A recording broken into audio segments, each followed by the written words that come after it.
Поздрав до сите слушатели на ЕСИ Радио.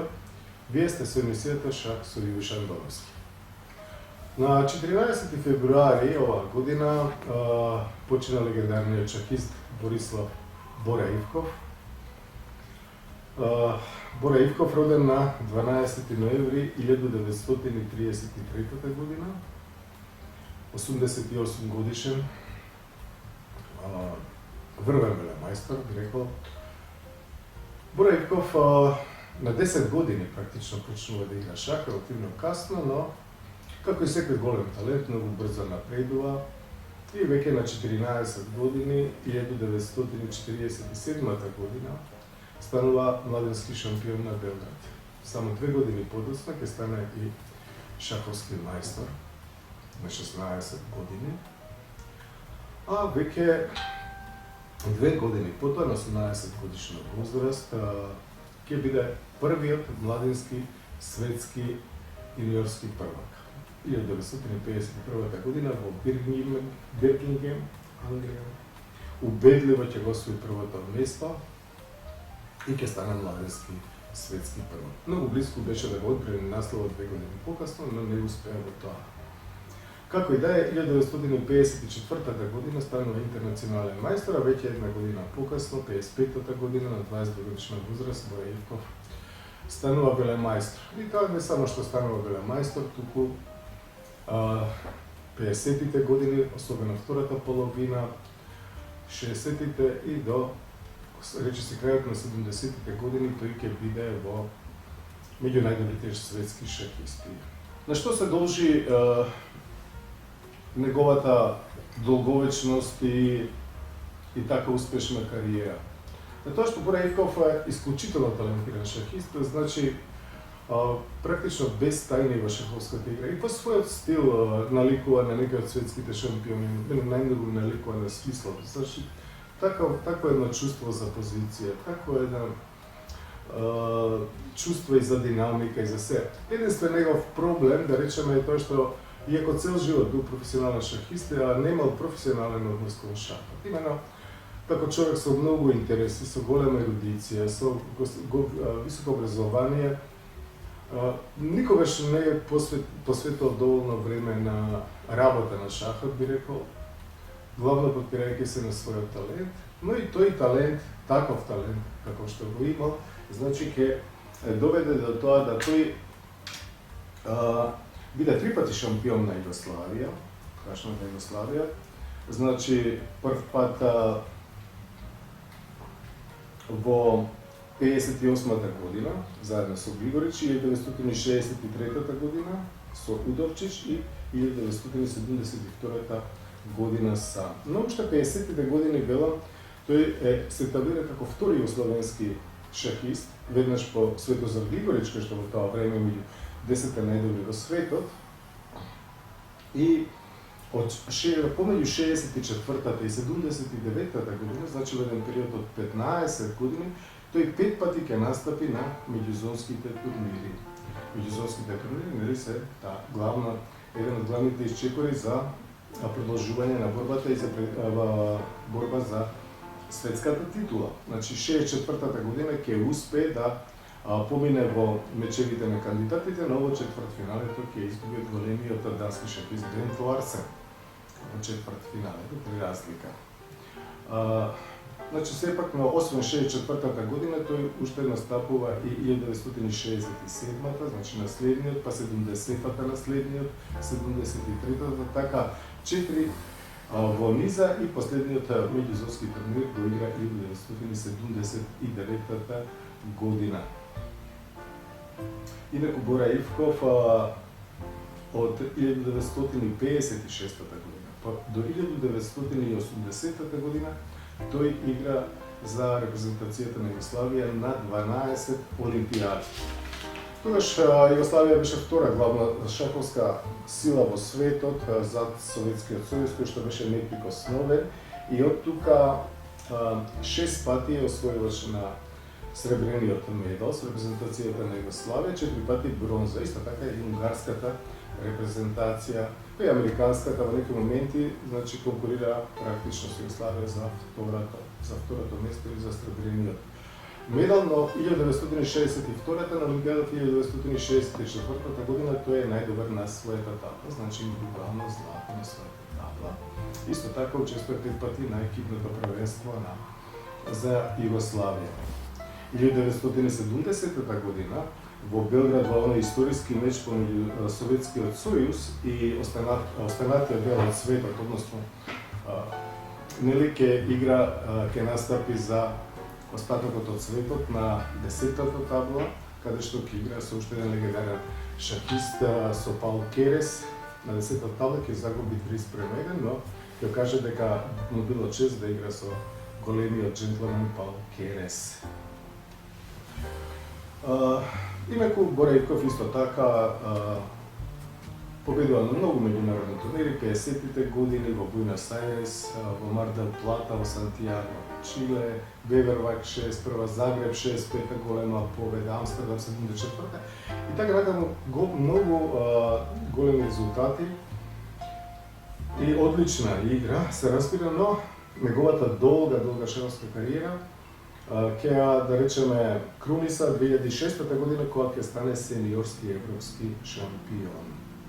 Че тоа би било вака еден мал пресек на Бора Ивков, на неговото творештво, велам еден шахист од кој што може многу да се научи, кој што играл многу силно уште пред својата 20 годишна возраст. Во првата средба со легендарниот, да речеме, Видмар, Милан Видмар, успеа да победи една многу партија. И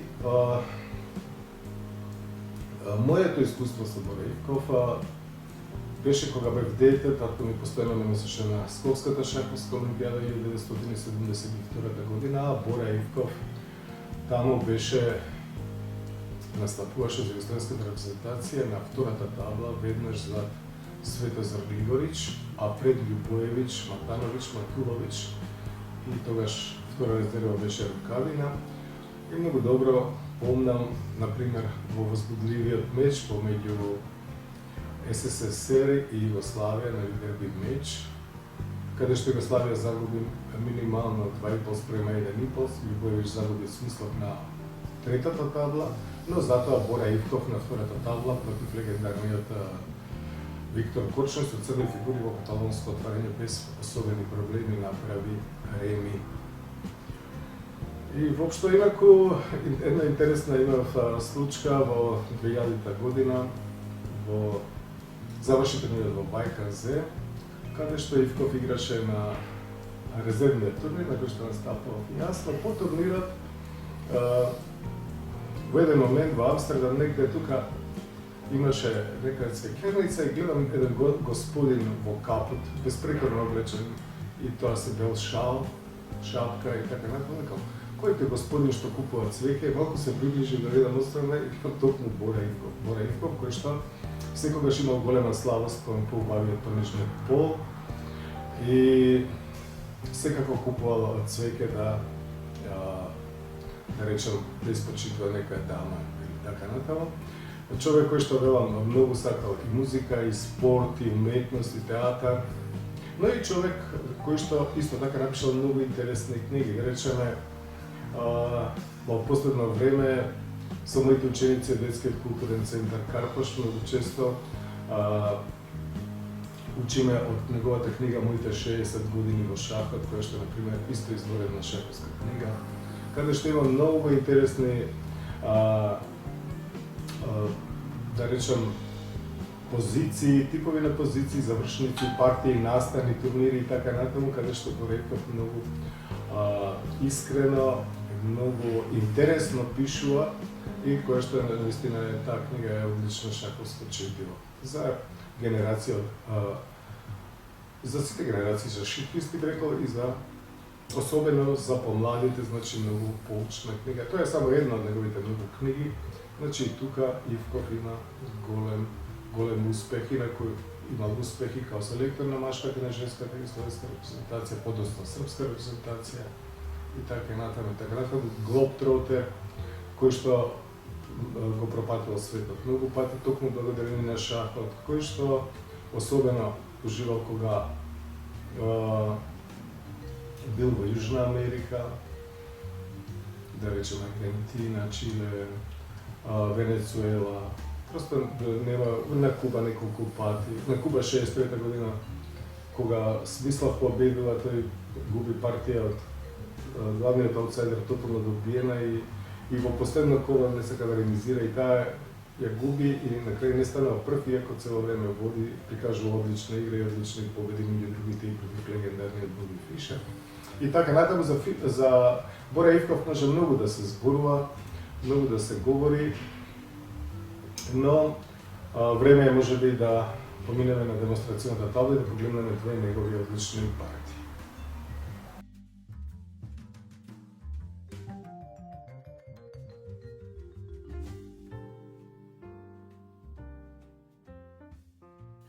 Од богатото творештво на Бора Ивков, прво ќе видиме партијата против младиот Джеймс Роберт Фишер. Игра на 1959 година во третото коло од меѓународниот турнир во Сантиаго де Чиле во Јужна Америка, омилениот континент, патем речем, на Бора Ивков. И да видиме како Бора Ивков, кој што е 10 години по-возрастен од Боби Фишер, како поминува во нивната прва средба. Беше игра на француска одбрана E4, E6, D4, D5, конј C3. Потегот кој што Боби Фишер уште од млади години регуларно игра против француска одбрана и Ивков никогаш нема игра на конј F6, туку секогаш варијантата на Винавер во француска одбрана. Сега е нападнат пешекот на E4, E5, конј E7, A3, ловец C3, BC3. Ова е основната позиција на варијантата на полскиот евреин, некој трговец со кожи, кој што никогаш не бил професионален шахист, но бил многу талентиран и со голем успех играл на меѓународните турнири. Во оваа позиција Ивков го бира потегот B6, инаку најчесто се игра потегот C5. Но потегот B6 има здрава позициона основа, имено освен одредената слабост на кралското крило на црниот, кој што го даде својот црнополен ловец, и со тоа малку ја ослаби позицијата на кралското крило. Исто така голем проблем за оние кои што играат француска одбрана е и познатиот белополен ловец на црниот и затоа тој прави пат за да го размени, значи да реши еден стратегиски проблем. Дама G4 на острото продолжение, веднаш напаѓа на G7, конј G6 и младиот Фишер, кој што 59 година патем речено и најмладиот велемајстор на светот, нали, тој стана велемајстор 58 година на меѓузонскиот турнир во Порторуш. Тука игра ловец G5. Тоа е неточен потег. Имено ловец G5 е типичен потег за оваа позиција, но не во овој момент. Потребно беше веднаш H4, со идеја H5 се разбира, и на H5 да дојде со дамата на D1 назад. Оддалеку се враќа за да го брани тој пешак на C2 и, например, по ловец A6, во овој миг дама ловец G5, со напад на дамата и на дама D7 смена на A6, ловец A6, конј A6 и сега конј E2. Сега на дама A4, црниот ништо не се заканува, белиот може да продолжи со топ H3, а на дама C6, например, би можел да појде напред со F пешакот, F4 по конј B8, нели црниот ја поправа својата најлоша поставена фигура, мала рокада, конј D7 и дама D3 со идеја F5, како што има играно Портиш против Фишер 6 години подоцна и со јасна предност за белите. Нашата партија, значи Фишер прерано поаѓа со ловецот на G5 и дамата доаѓа на полето на кое што и онега сака да дојде, на полето D7, H4 и сега зашто не беше точен потегот ловец G5? Заради потегот H6 со кој што црниот со темпо го враќа ловецот назад, тој доаѓа на D2 и сега H5 ја напаѓа дамата. Сега повторно беше со дамата подобро да дојде на D1, но младите шахисти не се враќаат така лесно назад. Фишер игра дама F3, што следи одличен одговор дама A4. Не само што го кочи тој A4, а пешак туку напаѓа веднаш на C2, ловец D3 и сега повторно ловец A6. Токму на време кога треба. тука белиот веќе требаше да биде доволно внимателен, затоа што позицијата е прилично остра. И едната можност беше да земе на G6, ловец G6 и по FG6 со крал D1 да го браните пешкот на C2. А другото предложение беше да ја продолжи со развојот со потоа коњ F2. Но Фишер, следејќи го својот младечки темперамент, незадржливиот младечки темперамент, поаѓа напред со G пешакот, G4, но со тоа само прави слабости во својата позиција. Ќе видиме дека и многу вешто ќе игра понатаму. Х зема на G4, дама G4 и сега ловец зема на D3, C зема на D3, коњ на C6. Сега со потегот коњ C6 црниот веќе се заканува да го земе пешакот на E5, коњот C зема на E5, затоа што D пешакот не може да земе назад на E5, заради тоа што дамите на G4 на A4 се поставени, односно D пешакот е превремено врзан. Ако белиот брани на E5 со коњ F3, тогаш црниот го завршува развојот со голема рокада и јасна предност. Фишер сака да ги спречи обете закани и коњ F5 и голема рокада, затоа игра дама G5, но црниот сега коњот од C6 го става на E7, за да ја затвори диагоналата H4 D8 и повторно да овозможи голема рокада. H5, белиот оди напред, но тој ништо не се заканува, затоа што H пешакот е врзан, топовите на H8 да се предоставени. Коњ F5, прави место за другиот коњ, коњ E2, коњ од G на E7 и по коњ D3 црниот го игра потегот кој што долго време го планираше, тоа е голема рокада, да го засоби кралот, да ги поврзе топовите и црната позиција е одлична. Дама G4, топ од D на F8. Црниот се подготвува да го разруши белиот центар по пат на F6. Сега повторно дама D1 беше потребен потек, но тоа значи дека белиот би се мачел во послаба завршница, Фишер е поамбициозен и игра топ H3. Крал B8, ловец G5 и сега таа активна дама од А4 се внедри во белата позиција на полето C2, напаѓајќи на C3, топ C1, дама B2, сега А3 пешакот виси, А4, дама А3, повторно А пешакот виси. Но не е толку, значи, само го зема на нишан, ќе го земе кога ќе сака тој, нели? Сега, например, на коњ E2 е силно F6, тематски потек, дама D1 и во оваа позиција коњ зема на G3. Црниот коњ е доминантен над ловецот на G5, затоа што белиот има премногу пешаци на црно поле, значи тоа е малку активен. Тоа ќе дојде до израз и на самиот крај на партијата, ќе видиме.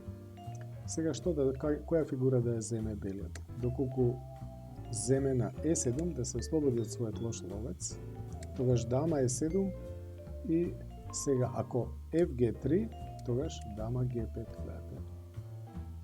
Со идеја дама E3, F6 и на A5, например, F6. И белата позиција се руши. Кралот на во центрот, фигурите ми се расфрлани. А доколку по дама E7 земе со топ на G3, тогаш исто така потек F6. И по F6, топ F6, например, и на A5 дама F7. И повторно напад на H5, напад на F2, потоп исто така црниот ќе има решавачка предност. Значи по коњ Г зема на G3, белиот Фишер зема F зема на G3 и сега коњот отстапува, оди на полето C6. H6, белиот не може да го сопре својот темперамент. Тоа е Фишер кога има, тоа е 43-та, има 16 години. На крајот на таа година, ова е играна партија 22 април 59 година, но есента тој ќе игра на турнирот на кандидатите, кој што ќе се држи во Југославија. Веќе како велемајстор, велами во оваа партија. По H6, тоа е грешка, Г зема на H6, ловец F6, белиот се обидува да дојде до иницијатива по секој начин, но позицијата не го дозволува тоа. HG топот H на G8, крал F2, топ G6, дама C2, топ одев на G8. Секој одигран потек, практично се влошува белата позиција. Станува се полоше и полоше. Црниот игра природни потези. Топ B1, например со идеја топ B3, да ја нападне дамата, па на евентуалниот превице дама 4 да игра топ B6, открие напад. Но Ивков, кој што е во голем цајтнот, гледаме, игра еден ваков потек, дама F8, за да нема никакви тактики, да ги намали на минимум. Игра цврсти потези, неговата сега цел е да дојде до контролата на 40-тиот потек и при тоа ништо да не превиди, затоа што позицијата му е стратегиски добиена. А белиот се обидува да ја замати водата, од тука тој игра А5, Ивков мирно го зема тој пешак, по дама А4, нели сака да го земе коњот на А5, Б пешакот е врзан, крал Е8, топ Б5, сега дама Е8, дамата спроти дамата, С4, во оваа партија Фишер само напред оди, и по C4 се гледате кој на C6. Одличен одговор, сака да земе на D4, например на CD5, исто така би следало кој зема на D4. Следате на дама D4, дама B5, а топот е нападнат веќе на B5, затоа по кој C6 тој игра дама 1, го брани пешекот на D4, но D зема на C4, повторно точен потек и по DC4, дама D7, напаѓа уште еднаш на D4, но дамата од D7 го погледнува и топот на H3. Гледате, белиот е во тотална дисхармонија, декоординација, и сега, например, на D5, црниот бие на D5, дамата ќе го земе топот на H3, а нападнато е на D4 два пати, нема што друго да прави, белиот игра C5, но сега имаме едноставно добиена позиција, дама зема на D4 шах, смена на дамите на полето D4, дама D4, коњ D4, топ B4 и сега 40-тиот потек на црниот, коњ F5. Сега кога се преброиме, ќе видиме дека Ивков има 3 пешаци повеќе со сите удобности на својата позиција. C6, со мала надеж на основниот ред, се разбира тоа колку да се одигра нешто, белиот просто нема што да игра, целосно е надигран во оваа партија. Црниот игра топ G4. Правилото вели кога имаш повеќе материјал, менувај ги фигурите. Топ G4, смена на G4, топ G4, топ зема на G4, топ H1. И сега црниот поаѓа со своите пешаци на дамското крило. Тој игра А5, топ G1, висеше на G3, на А4. Топ D1, сега повторно топ D4 не му дава никаква активност на белиот, поврзана со топ D8, топ D7. Топ D4, топ G1, шах, топ D2, крал F3, уште еден шах на третиот ред, топ D3 и по крал F4, топ зема на G3. Гледате, секојаш кога некој има голема позициона предност, тие позициони прашања се решаваат на тактички начин. И со овој потек топ G3, всушност црниот покажува колку е бедна состојбата на овој ловец на F6, кој што е заграден од собствениот T5 пешак, и се разбира дека сега, доколку земе топ G3, коњ G3 и крал G3, црниот ќе појде А3 и ништо не може да го спречи белиот ловец. Не може ништо да направи со својот ловец, освен да гледа како црниот ќе извади дама. Топ C1, топ D3, крал G4, А3. Топ А1, сега Б5. Б пешакот и А пешакот заедно, два врзани, топ Б1, А2. И во оваа позиција, по 52 потези, Фишер се предава.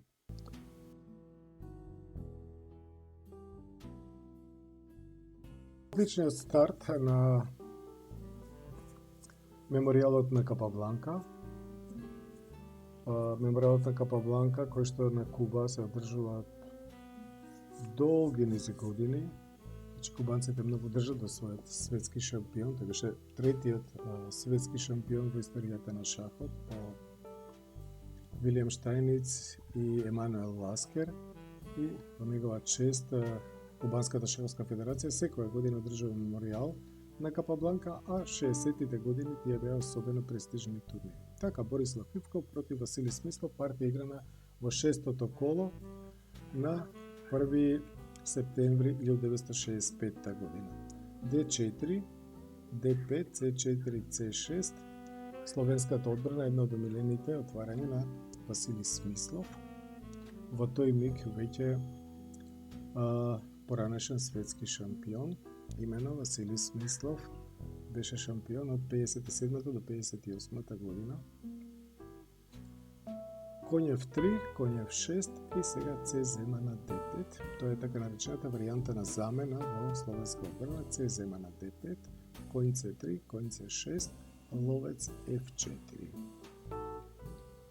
Значи, белиот го вади ловецот пред да одигра E3, да биде надвор од низата, а црниот, кој што тука исто така може да продолжи со ловец F5, исто така потегот A6 е популарен, може конј H5 и така натаму, но Смислов често против варијантата на замена во словенска одбрана го бира токму овој навидум пасив, на многу цврст систем кој што почнува со E6, така има играно и со самиот ботвиник. По E6, E3, ловец D6. Сега белиот може да дојде и на G5 со ловецот, може да се повлече на G3, но Ивков игра едноставно, зема на D6, продолжува со развојот ловец D3. Мала рокада, ловец D7. Позицијата е минимално подобра за белиот, затоа што неговиот ловец на D3 е поактивен од оној на D7 и затоа што тоа е на потек, но тоа е многу мала предност оглед на тоа дека пешачката позиција, пешачката структура е симетрична. Топ C1, топот А на C8, сега А3, да го обезбеди полето B4, А6 и сега ловец B1. Сака да направи евентуално батерија по диагоналата B1, H7. Конја 5. Црниот се стреми на силното поле C4, но белиот затоа поаѓа конј E5 и на конј C4 го менува тој конј, најактивната црна фигура, топ C4. Сега белиот доколку не превземе нешто, тогаш црниот ќе се удвои на C линијата и ќе почне да ги движи своите пешаци А и Б и со шанси да ја превземе иницијативата. За да не дојде до тоа, игра Бора Ивков активен потек E4, гледате. Сега тој топ на C4 не е толку стабилен по D4 и Смислов решава да го игра потекот дама F4, но ќе видиме дека тоа не е оптимално решение. Ивков реагира одлично, прво G3, ја напаѓа дамата, прави вентил за својот крал, дама G4, F3, дама H5. Црниот одигра 2-3 потези со дамата, но ништо не направи посебно за својата позиција, а белиот поаѓа напред. E5, повторно со темпо, конј E8, ловец D3, уште едно мало темпо, го врати ловецот во игра, затоа што веќе сега батеријата не е актуелна, сега белиот има повеќе простор и вредноста на неговиот ловец во однос на противничкиот станува очигледно. Сега не може топ D4 заради ловец H7 и открие напад со дама D4, топ C8, F4. Гледате, белиот има идеален центар. Сега таа дама на H5 нема подобро колку да ја замени за противничката на D1, топ зема на D1 и конј C7. Сега предноста на белиот е повидлива и тоа е благодарение повторно на разликата во вредноста на ловците. Освен што има повеќе простор, нему му се пешаците поставени се како што треба на црни поле, за разлика од црниот кој му се поставени на бело поле. Крал F2, F6, крал E3, одлично го централизира кралот, дамите се заменети, има само една отворена линија каде што ќе се менуваат топовите, порано или подоцна. F зема на E5 и сега не е F5, туку правилно D зема на E5. Полето D4 се разбира дека ќе биде во власт на белиот и затоа тој го става отворено за неговите фигури конј, крал во потреба. Ловец B5 сака да се ослободи од лошиот ловец, но Ивков не го менува, се разбира ловец C2, сега ловец C4, B3, го враќа назад, ловец B5, A4, уште еден чекор назад, ловец на E8 и ловецот повторно доаѓа на полето D3. На црниот му е тесно и тешко, ловец H5, топ G1.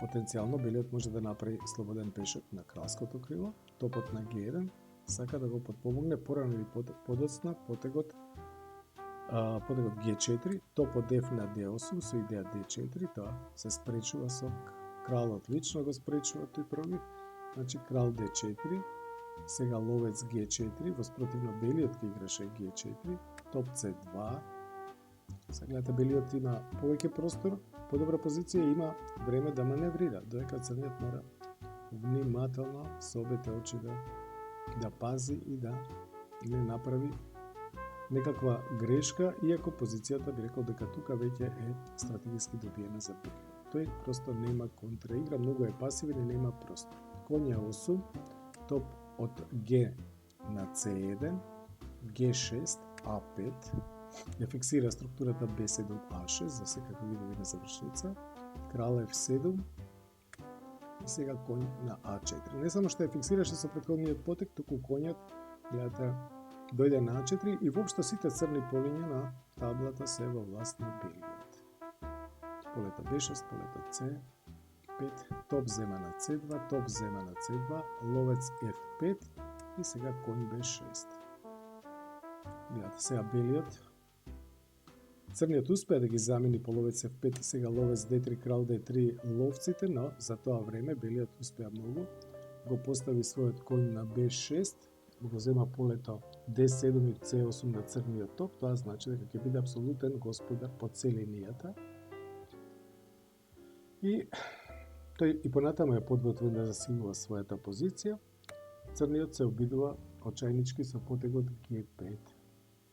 Силните играчи не сакаат да, кога се супер пасивни, конјот мораше да го пази полето C7 од пенетрација на белиот топ, црниот топ нема кај да игра и сега практично нема потези црниот, така се обидува со потегот G5 да ја разбие структурата, овој ланец од H2 до E5, но по FG5, крал G6, H4, крал F5, крал D4. Белиот, освен позициона има и решавачка, освен решавачката позициона има и материјална предност од еден пешак. Крал G4, повторно чајнички се обидува да биде активен црниот и сега белиот му е јасно дека е дојдено време за решавачки продор и тој игра топ на C8. Сега коњската завршница ќе видиме лесно добиена.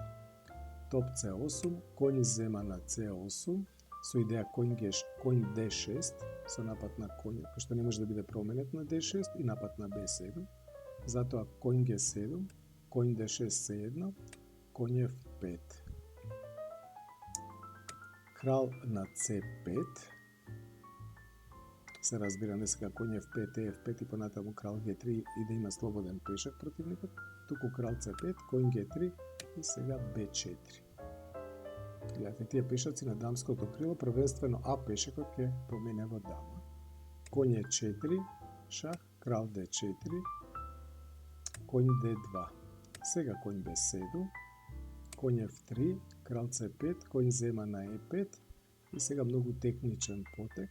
Познато е дека коњот најлошо се брани и се бори против крајните пешаци и затоа белиот игра B5, го дава Б пешакот, сите работат и коњот и кралот за главниот бел адут, а тоа е А пешакот. Значи по Б5, нели на АБ5 би следало А6, белиот не би губил време да го зема тој пешак, коњ D7 шах, крал C6 со напад на коњот, D4, повторно сега црниот сака на крал D7 да се обиде со D3, но Ивков веднаш коњот го носи на D6 за да го контролира D пешак од D3 и еве коњ E4. Црниот D пешак е сопрен, но белиот А пешак ќе помине. Следеше уште крал F4, коњ C3 од полето C3, максимално економично се бори против D пешакот, значи го контролира изводното поле D1, коњ E5 шах, крал C7, D2, Б зема на А6, крал E3, А7.